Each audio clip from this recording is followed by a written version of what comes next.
কিভাবে বুঝাবেন, যারা নেককার তারা বদকারদেরকে কিভাবে বুঝাবেন। সুতরাং এখন দেখা যায় জিহাদ করতে হবে। জিহাদ মানে অন্যায়কে কোনো প্রশ্রয় দেওয়া যাবে না, সন্ত্রাসীদেরকে প্রশ্রয় দেওয়া যাবে না, অবৈধ কর্মকাণ্ড যারা করে তাদেরকে প্রশ্রয় দেওয়া যাবে না। আলহামদুলিল্লাহ আমরা যেই সংগঠনে আছি আহলুস সুন্নাত ওয়াল জামাত, আহলুস সুন্নাত ওয়াল জামাত এবং ইসলামিক ফ্রন্ট বাংলাদেশ ওদের কোনো কর্মী, কোনো নেতা এখনো পর্যন্ত কোনো দুর্নীতি করে নাই, এখনো পর্যন্ত কোনো সন্ত্রাসী করে নাই, কারো মাথায় আঘাত করে নাই, কারো কোনো পূজা মণ্ডপে যাই নাই। এটাই হলো আহলুস সুন্নাত ওয়াল জামাত।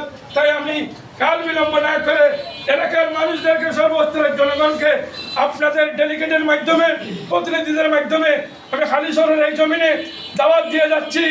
আসুন আমরা ইসলামিক ফ্রন্টের পতাকা তলে আসি, সামনের নির্বাচনকে আমরা মোকাবেলা করি। নির্বাচন করতে গেলে, রাজনীতি করতে গেলে কিছু প্রতিঘাত আসবে, ইনশাল্লাহ আমরা এটা মোকাবেলা করবো।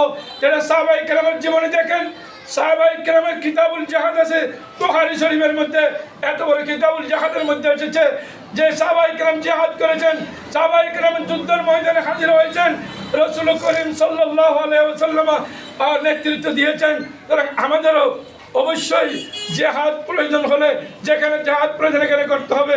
আমার ভাইকে, আমার পরিবার পরিজনকে আমি অন্যায় থেকে, অবিচার থেকে, জুলুম থেকে, নির্যাতন থেকে বাঁচাতে হবে।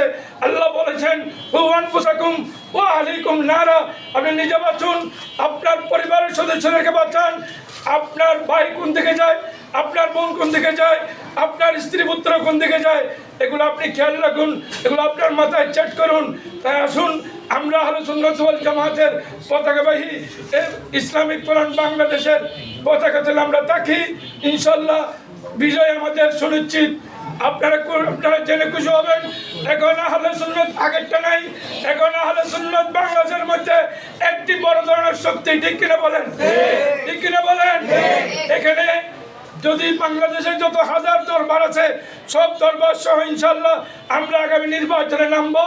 আমার মনে হয় বাংলাদেশে এমন কোনো শক্তি নেই যেই শক্তি ইসলামিক ফ্রন্টের আছে, যেই শক্তি আহলুস সুন্নাত ওয়াল জামাতের আছে, আর কেউ নেই।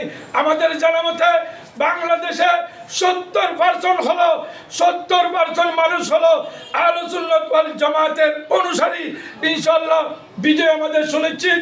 আমরা ইনশাল্লাহ আগামীতে সংসদে যাব, সেখানে নারায়ে তাকবীরের সাথে নারায়ে রিসালাত, নারায়ে গাউসিয়া ইনশাল্লাহ আমরা বলবো নারায়ে তাকবীর, নারায়ে রিসালাত। এই মার্কা আছে, পিছে মার্কা আরো জোরে জিয়ার। আর ইনশাল্লাহ আমরা সংসদে গিয়ে মানুষের কল্যাণ করব, কল্যাণময় রাষ্ট্র গঠন করব। মানুষকে মানুষের উপর অবিচার হতে দেব না, মানুষের অবিচার আমরা মানি না। এই যে বর্তমানে শিক্ষকদের আন্দোলন চলে, আমি এই দাবিটা জানিয়ে শেষ করছি।